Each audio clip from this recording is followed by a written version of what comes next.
जो सानेहा मोटरवे हुआ, सेक्रेटरी साहब, आई विल रिपीट के काश आज ईवान की कार्रवाई, जैसे फाजिल मेंबर ने कहा कि उसको मुअत्तल कर कर, ये वो इशू है जो कराची से लेके खैबर तक हर घर में, जिस घर में भी कोई बाप, भाई, बेटा, खावन और उसकी बच्चियां और ख़वातीन मौजूद हैं, वो 3-4 दिन से इंतहाई अजियत और परेशानी का शिकार है।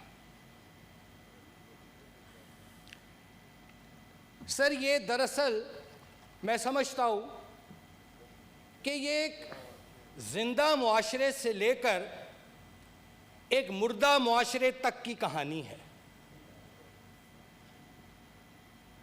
जो हुआ, कैसे हुआ, यानी एक औरत निकलती है और वो इस इम्प्रेशन में जाती है खातून कि भाई मैं मोटरवे पे सफ़र कर रही हूँ, वहाँ कुछ सर्विस एरिया भी होगा, पेट्रोल पंप्स भी होंगे, तो उसके जहन में शायद ख्याल आया हो कि मैं रास्ते में पेट्रोल डलवा लूँगा। अब उसको तो नहीं ये पता था कि यहाँ जुलाई में ख़त लिखा गया कि जनाब ये यहाँ पेट्रोलिंग कराएं पुलिस की, इसको आबाद करें इस वीराने को। उस लेटर का कोई जवाब नहीं दिया गया और ये सानेहा वाक़या हो गया। और उस पर सबसे बड़ा सर जो जुल्म है कि पंजाब का वज़ीर आला अपने दाएं बाएं शर्लक होम्स की तरह मेंबरों को बिठाकर कौम का, मीडिया का वक्त ज़ाया करने आया और सिर्फ ये बताने कि जनाब मुल्जिम आबिद जो है वो अपनी बीवी के साथ फरार हो गया। और कल रात टीवी पर, मीडिया पर तवातर से टिकर्स चल रहे थे कि मुल्जिम आबिद का वालिद, उसकी बीवी और बच्ची पुलिस की तहवील में। वो कह रहा है कि बीवी के साथ फरार हुआ है। ये ज़रा इनकी देख लें एफिशिएंसी, कॉम्पिटेंसी का ये आलम है सर। दूसरी गुजारिश ये है सर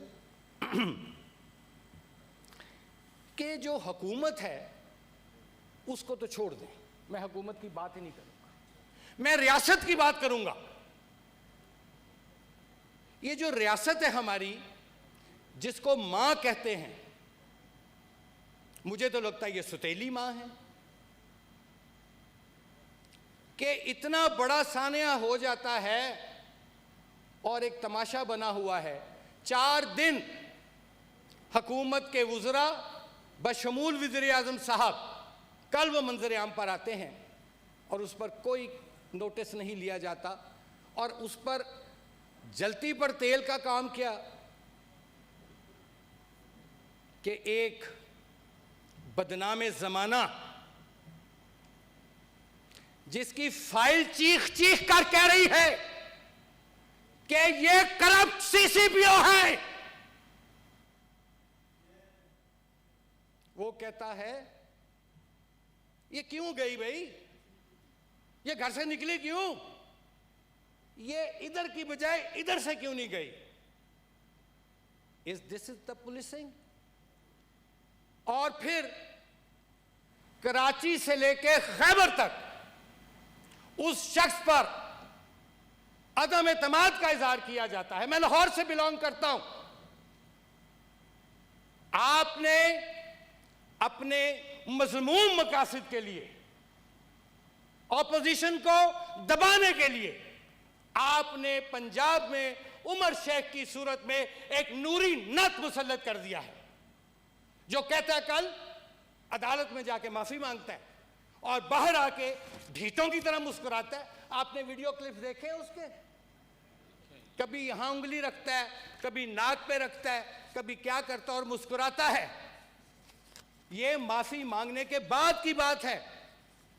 जो कहते हैं ना कि चेहरा जो है वो आपके जज्बात का अक्कास होता है। तो बात यह है सर कि लाहौर वालों को, मैं लाहौर का रिहायशी हूं, मुझे सीसीपीओ लाहौर की माफी कबूल नहीं है। हमें उसका इस्तीफा चाहिए। जो ये कहता है बाहर निकल के अदालत से कि मैं सीधा कर देंगा, और लाहौर वाले गैरतमंद लोग हैं, लाहौर वाले पाकिस्तान के लोग जो कराची से खैबर तक तुम्हारे खिलाफ सरापा एहतजाज बने हैं, गैरतमंद लोग हैं, वो तुम्हें बर्दाश्त नहीं करेंगे, बिल्कुल नहीं करेंगे। और उस पर हुकूमत है कि खामोश है। वो कहते हैं कि जनाब ये मेरा बेस्ट मैन है। बदकिस्मती। दूसरा सर, एक मुझे यहां यह भी अर्ज करना है, टेक्नोलॉजी बड़ी अच्छी चीज है, टेक्नोलॉजी तरक्की की तरफ ले जाती है, जरूरी है, लेकिन बदकिस्मती से हमारे मुल्क में उस टेक्नोलॉजी का, जिसको आप सोशल मीडिया कह लें, उस पर जिस किस्म की गैर अखलाकी साइट्स जो हैं वो मौजूद हैं, और इस सिलसिले में इस हुकूमत ने या पीटीए ने ये आंखें बंद करके बैठे हैं। फिर हम कौम को कहते हैं अखलाकियात का दर्स देते हैं, रात को ये मोबाइल फ़ोन हाथ में लेके नौजवान नस्ल जो है वो रात ता देर जब इस किस्म की गैर अखलाकी साइट्स देखेगी और फिर उनके पास कोई एजुकेशन भी नहीं हो, उन पर कोई चेक एंड बैलेंस भी ना हो, तो फिर सानेहा मोटरवे जैसे वाक़यात होते रहेंगे। अभी ये जो रियासत होती है या हुकूमत होती है, इसका फ़र्ज़ होता है जानो माल का तहफ़्फ़ुज़ और चादर और चार दीवारी का। अनगिनत वाक़यात सर हुए हैं ये 4-5 दिनों में। कोई कराची में हो रहा है, कोई इंटीरियर सिंध में हो रहा है, कोई केपी में हो रहा है, कोई पंजाब के इंटीरियर में हो रहा है, वाक़यात सामने आ रहे हैं। और सारे वाक़यात सेक्सुअल हरासमेंट, रेप, कहीं मासूम बच्चों के साथ, कहीं मासूम बच्चियों के साथ ये किया जा रहा है, और हुकूमत जो है इस पर टस से मस नहीं हो रही। मैं समझता हूँ जैसे एक फाजिल रुकन ने यह बात की कि अभी भी वक्त है, इस मुआशरे को एक साइकोलॉजिस्ट की भी ज़रूरत है, इस मुआशरे को में एक मेजर सर्जरी की ज़रूरत है। बेहतर है कि वो मेजर सर्जरी इन्हीं ईवानों के ज़रिए थ्रू लेजिस्लेशन हो जाए, या ये हुकूमत कुछ ऐसे ऑनेस्ट प्रोफेशनल ऑफिसर्स लाए जो इस अमर को यकीनी बनाए कि यहाँ ऐसे दोबारा वाक़यात नहीं होंगे। अदरवाइज मुझे डर है कि फिर कोई और इसी मेजर सर्जरी की आड़ में इस कौम पर मुसल्लत हो जाएगा। और आखिरी बात सर, जहां तक सजा का ताल्लुक है, इस पर लेजिस्लेशन की ज़रूरत है कि सख्त से सख्त सज़ाएं जो हैं वो तजवीज़ की जाएं।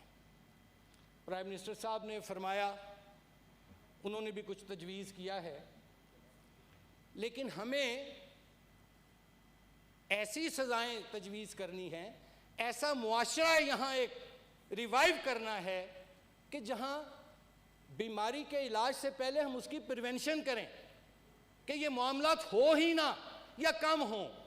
एक तो उस तरफ हमें जाना होगा सर। और आखिरी जाते जाते सर, क्योंकि दिल गमज़दा है,